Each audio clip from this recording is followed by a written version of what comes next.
Are friends really forever? Leadership coach Kendra Reddy joins us now with some tips on how to navigate evolving friendships. And we've had a great conversation during the commercial break, right? Things change, right? Yeah. Like your life changes, where you work, where you live changes. So friendships evolve that way. Yeah, absolutely. I think that is very true, but we also grow up with mixed messages. People come into your life for a reason, a season, or a lifetime, and there's a lot of pressure to find the one best friend, the one soulmate. And it's just, the truth is, no relationship is static.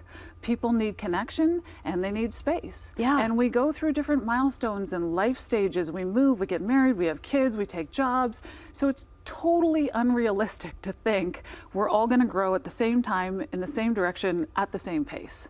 I think the more we can start to normalize, hey, you're going to change, I'm going to change, and we're going to change, that makes it easier to have conversations about changing dynamics. It also shifts the mindset from, I'm in this one long-term relationship, to, oh, I'm having multiple consecutive relationships with the same person. It keeps it interesting and fresh. Yeah. And what do you do, like, if you realize that a friend that you're with that it's a toxic friendship? Yeah. What do you do with that?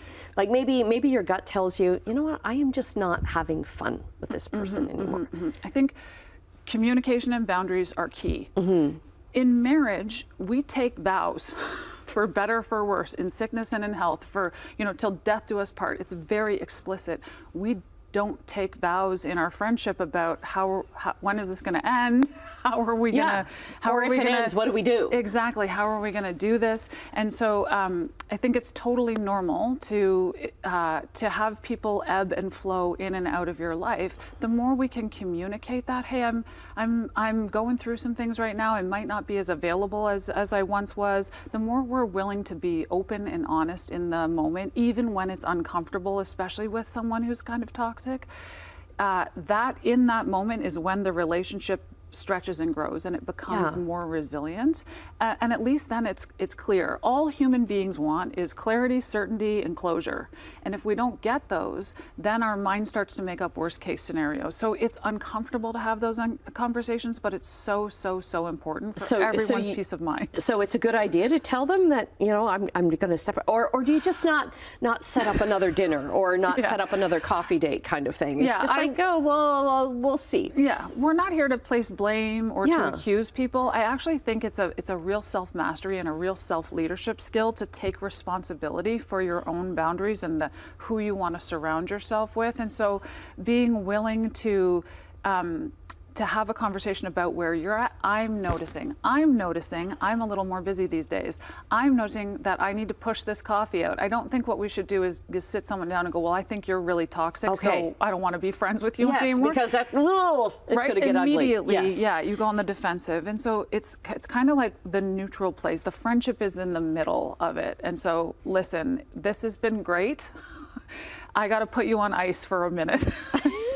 Or just say, oh, you know what, my week is really busy, or this month is really busy. Let's connect later. I'm noticing that I'm going through a lot of changes right now, and I just wanted to let you know so you're not surprised when I'm not as available. Yeah. I'm really preoccupied with this other area of my life, and so it might be a bit until we're able to connect like this again, and then secretly you're like, and hopefully you figure some of this out.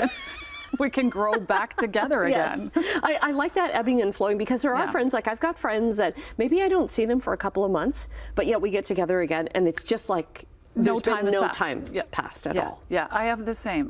People come in, again, anything in life that's healthy expands and contracts. Our social circles, our communities, they're supposed to do the exact same thing. And so I think when someone circles out for whatever reason, it's an opportunity to deepen existing relationships or to invite new people in. But it's so natural that there are these ebbs and flows in relationships. And I think over time, that's when you start to learn who is with you for a lifetime and who's only with you for a season, and that's okay. And that's okay, That's yeah. okay. And don't feel too hurt Yeah. if somebody's not responding, right? Yeah. There are other friends. Because unless someone's been explicit with you and had the conversation that I've got to dip out for a minute, or this isn't working for me right now, then you actually have no control or no real idea of what really went on. So I'd say don't get caught in that time loop Yeah. of what did I do wrong, or they're such a bad person. Redirect that energy again to who are the friends that I do have, Yeah. that I am with,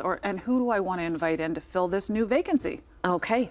Lots of food for thought there. Yeah, thank you. Okay, we'll get your socials up on Thank our you. website, the links at chch.com/morninglive.